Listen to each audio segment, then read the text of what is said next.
What's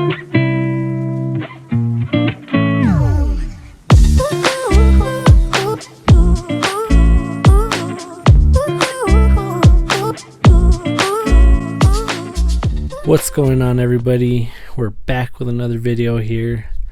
This time it's our Game of the Year 2021. As you can see from the background, you probably already know who won, but we'll get into that a little bit later. I want to say Merry Christmas and Happy Holidays to everybody. I hope you guys got to, hopefully enjoy some time with the fam. Hopefully get some time off work. And just enjoy your holiday, because they only come around once a year, and it's really good this time of year, spending time with maybe family you didn't see or weren't able to see throughout the year. And this year I played a bunch of games, and it is ridiculous the amount that I played. I'm counting from December 2020 all the way to now, December 2021, and I gotta fill you guys in with a little bit of what happened.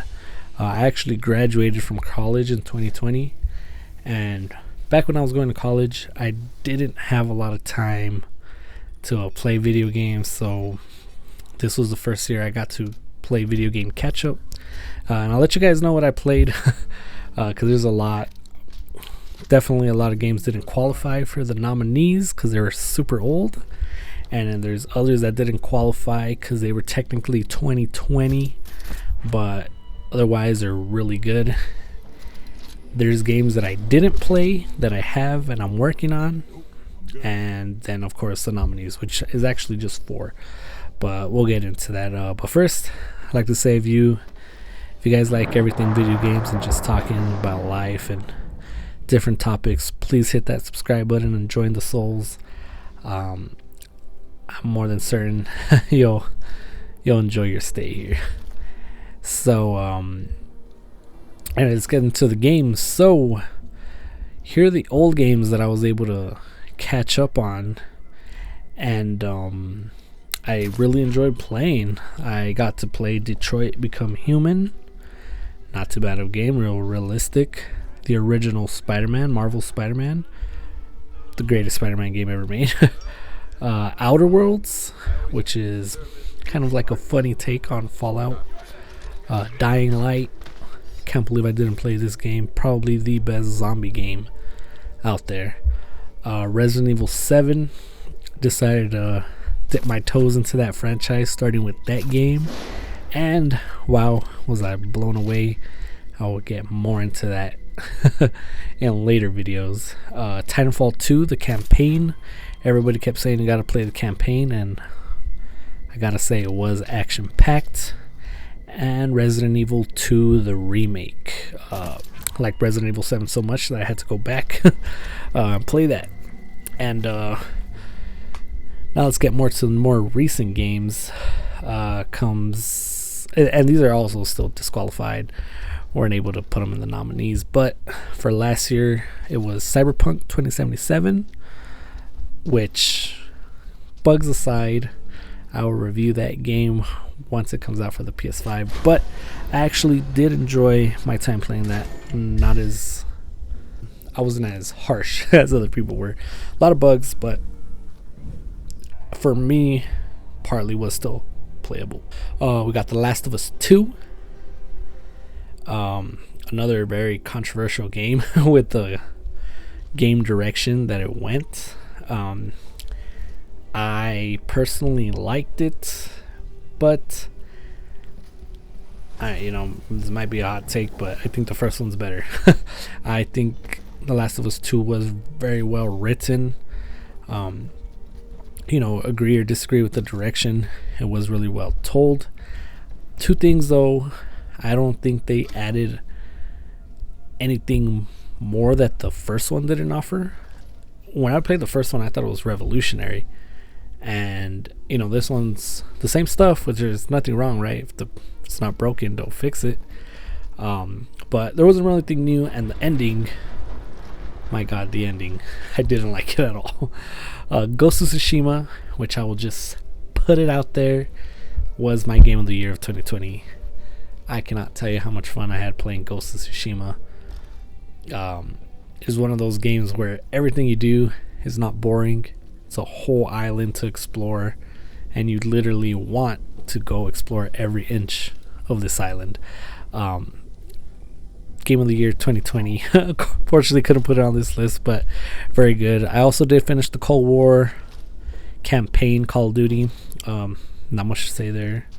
There was one mission in there that was pretty out of the ordinary, where you're basically a spy.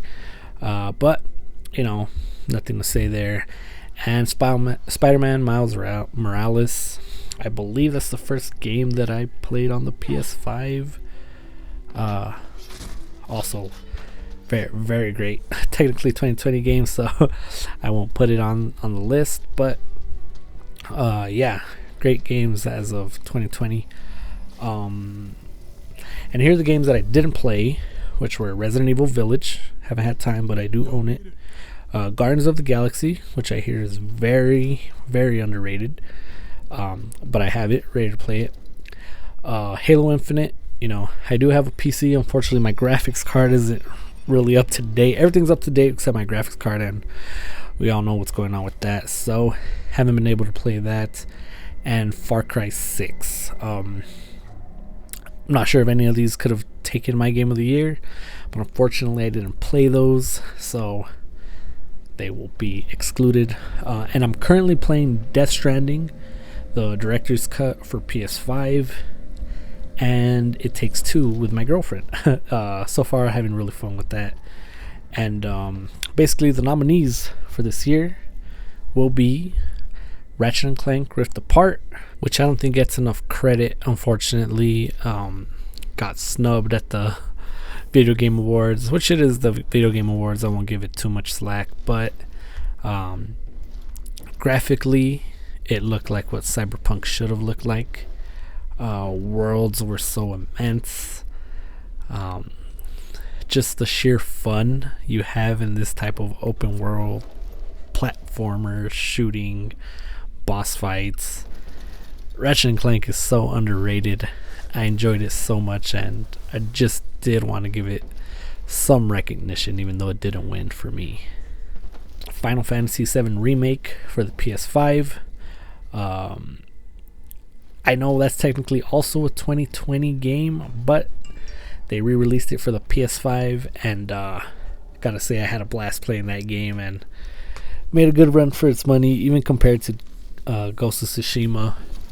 But I did think it was worthy of being on this list, as this next game is also Metro Exodus, which is a remaster of Metro Exodus for the PS5, and my god, its graphical enhancements, lighting, frame rate improvements are all worthy of. It's almost a new game.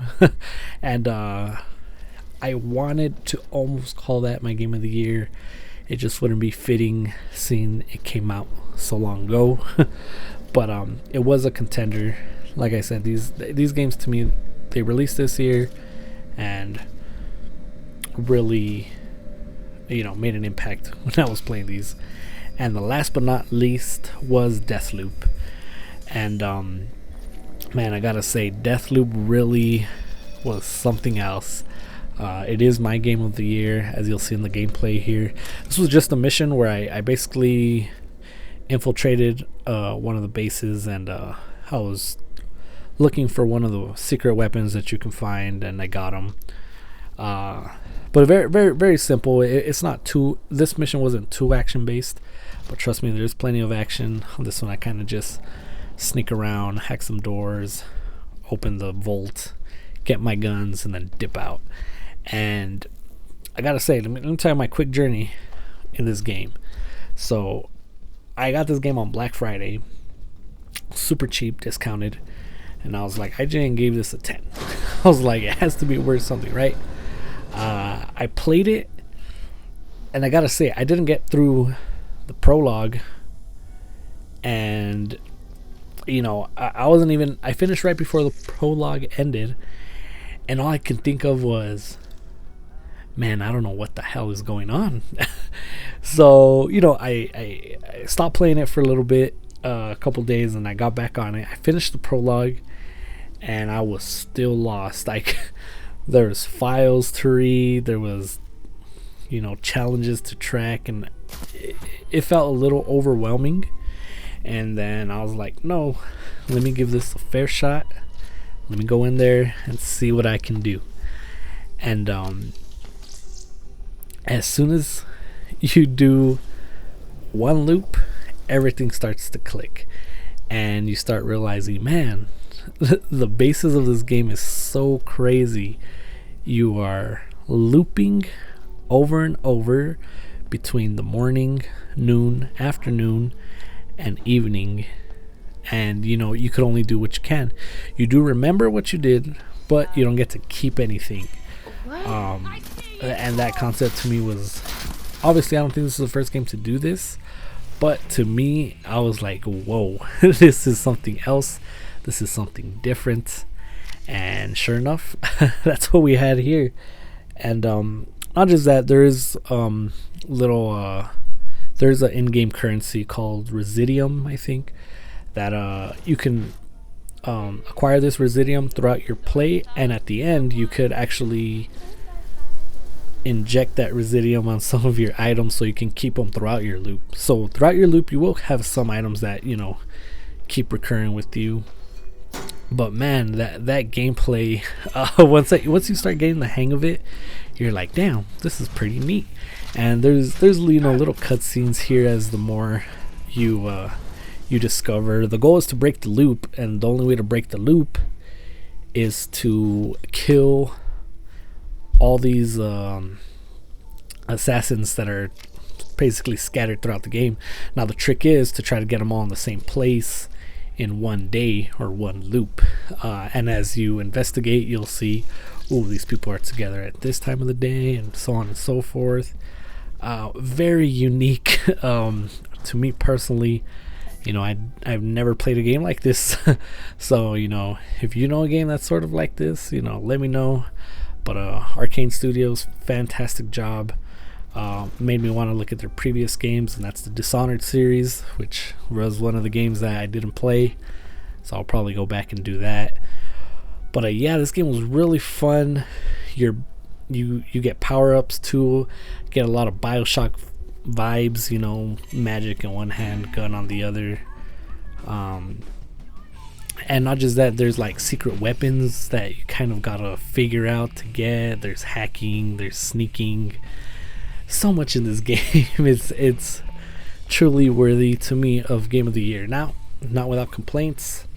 I will bring up two things.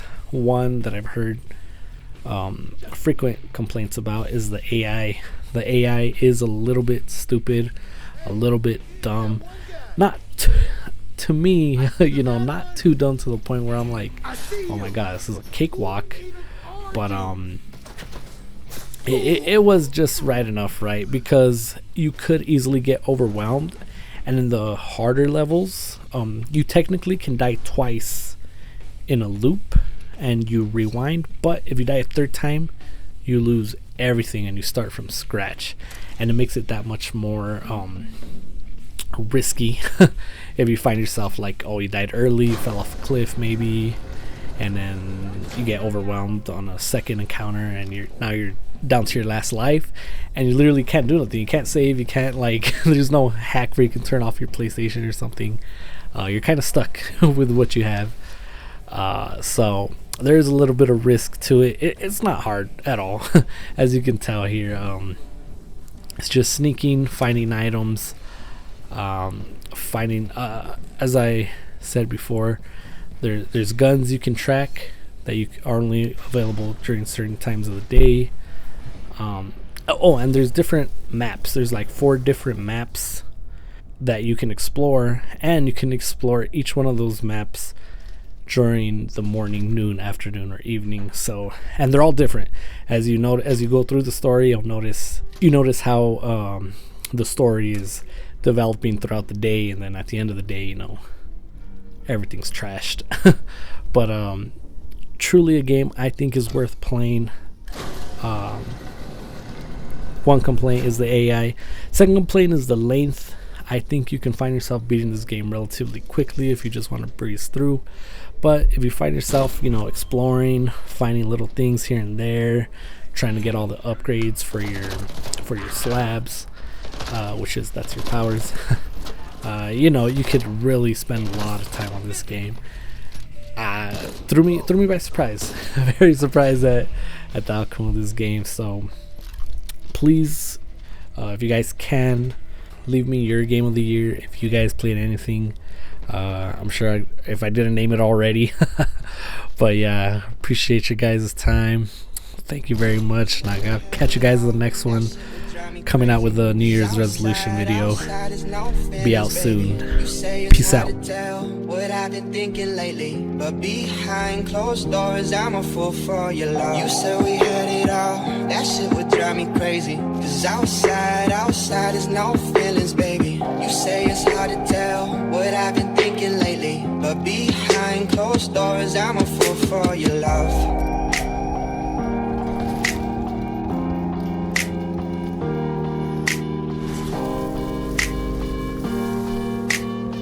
But behind closed doors, I'm a fool for your love.